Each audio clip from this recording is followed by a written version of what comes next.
குடிசைதான் ஒரு புறத்தில் கூறிய வேல்வாய் வரிசை அமைத்திருக்கும். வையத்தை பிடிப்பதற்கு வெம்பகை முடிப்பதற்கும் வெடித்து வைத்த படைக்கலம் போல் மின்னும் மிளிரும். புலியின் குகையினிலே அழகில்லை, புதுமை அல்ல. கிளியும் மெய்சிலிருப்பும் கீழிறங்கும் தன்மையும் தலைகாட்டா மானத்தின் உறவிடம் மரவன் மாளிகை. இல்லத்து வாயிலே கிண்ணத்தை சோரோடு வெள்ளத்தை சிறிது கலந்து வயிற்றுக்குள் வழியனுப்ப பொக்கை வாகன திறந்து பிடியெண்ணம் எடுத்து போட்டால் பெருநரை கிளை ஒருத்தி. ஓடி வந்தான் ஒரு வீரன் ஒரு செய்தி பாட்டி என்றான். ஆடி வந்த சிறுமி ஓர் பெருமூச்சு வாங்குகின்றாய் ஆண்மகனான் இதம்பி.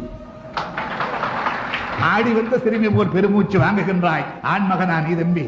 மூச்சுக்கு மூச்சு இடைவேளை ஏற்படட்டும், பின் பேச்சுக்கு துவக்கம் செய்கின்றால் அந்த கிண்டலுக்கு பேர் போன கழித்து தமிழ்.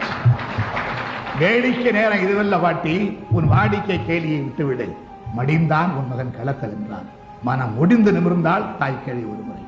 தாயம் ஆடுகையில் காய்களை வெட்டுவதுண்டு, களம் அதுதான்.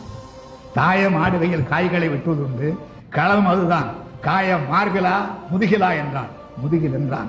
கிழவி துடித்தனள், இதயம் வெடித்தனள், வாழை எடுத்தனள். முழு குறித்த திக்கை நோக்கி முடுக்கினாள் வேகம். கோழைக்கு பால் கொடுத்தேன், குப்புற வீழ்ந்து கிடக்கும் மோழைக்கு பேர் போர்கிறனா. முன்பொரு நாள் பாய்ந்து வந்த ஈட்டிக்கு பதில் சொல்ல மார்பை காட்டி சாய்ந்து கிடந்தாரின் சாகாத கண்ணாடும். அவருக்கு பிறந்தானா அடடா மானமெங்கே. குட்டுச்சுவருக்கும் கீழாக விழுந்துபட்டான். இமய வரம்பினிலே வீரம் சிரிக்கும், இங்கு வீண நிரம்பினிலே இசை சிரிக்கும்.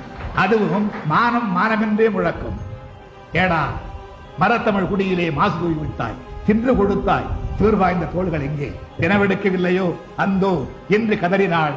80 நெருங்கிய ஏழைக்கிழை சென்றங்கு சிறுமுனையில் சிதறி கிடந்த செந்தமிழ் காளைகளை புரட்டி போட்டாள். அங்கு நந்தமிழ் நாட்டை காக்க ஓடித்து ரத்த வெள்ளம். பிணக்குவியலிலே பெருமூச்சு வாங்க நடந்தான். மணப்பந்தலிலும் அந்த மகிழ்ச்சி இல்லை. மகன் பிறந்த போது மகிழ்ச்சிக்கு எல்லை உண்டு.